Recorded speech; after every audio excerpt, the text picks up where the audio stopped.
In the medieval church, we have a remarkable repertoire of music that developed. Often it was sung by a group of singers called the Schola Cantorum, a company of singers who would, along with the presiding clergy and priest, assist in the unfolding liturgy of the day.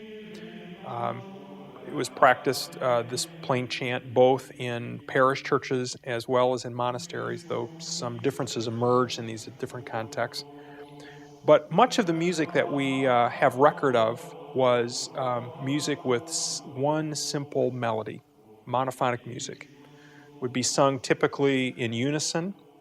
I think, though we all know that outside of a studio recording, there is no perfect unison. There are always the different human voices coming together to sing an unfolding melody.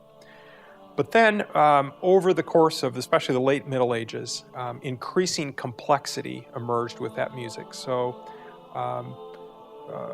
at one point in the development of the music, a very simple rudimentary harmony would be sung, where two voices or two sets of notes would be sung that moved in a parallel nature.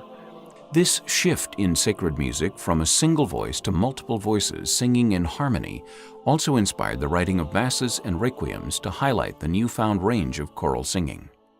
By the late 12th century, the use of organ music emerged as a method of accompaniment, and it was these grand, sweeping styles of music that moved the Church forward to the Reformation, where legendary figures such as Martin Luther and John Calvin would introduce hymns into the liturgy and life of the Church. Certainly the Reformation hymns are very important to me, and so we would start with something like A Mighty Fortress. You think about how penetrated with Scripture those lyrics are. Now that's something that a congregation can sing, certainly, and a congregation should and does, and they do sing that. But I love the sturdiness of Luther's tune. So many of our hymns have essentially weak tunes that are chromatic and not based on sort of the fundamentals of the scale. Luther had a real good sense there.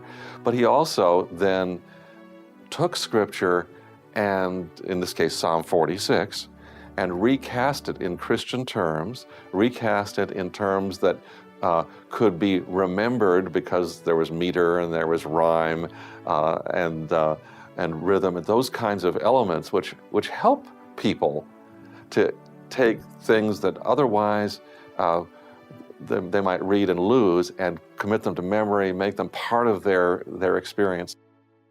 The 18th century marked great advancement in the music of the Church on many levels.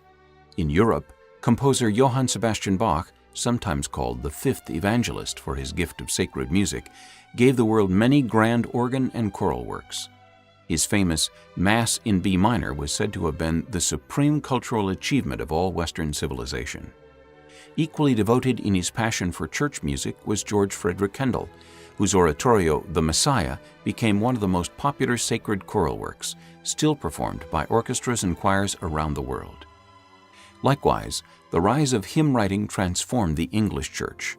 Isaac Watts, the father of this movement, expanded upon the earlier works of John Calvin in adapting the Psalms for congregational singing.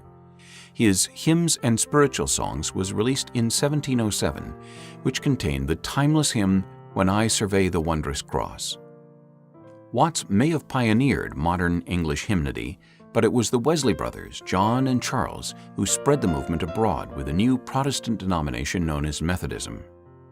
Charles Wesley wrote the soundtrack for this new religious movement, contributing volumes of stirring hymns, close to 9,000 total, that are still sung in churches today. Oh, for 1,000 tongues to sing. Christ the Lord is risen today. Jesus, lover of my soul. Love divine, all loves excelling, to cite just a few. These hymns expanded to the revival movements of the American frontier and have endured to the present for their emotional connection with worshipers of many Christian denominations. I found it very interesting over the years that I was a pastor that when I would talk with folks, especially when they had gone through difficult times in their lives, and they were looking for ways that their faith as a Christian could anchor their life, give them a place to stand and orient them to keep on going and to go forward, what they would draw from would be a hymn.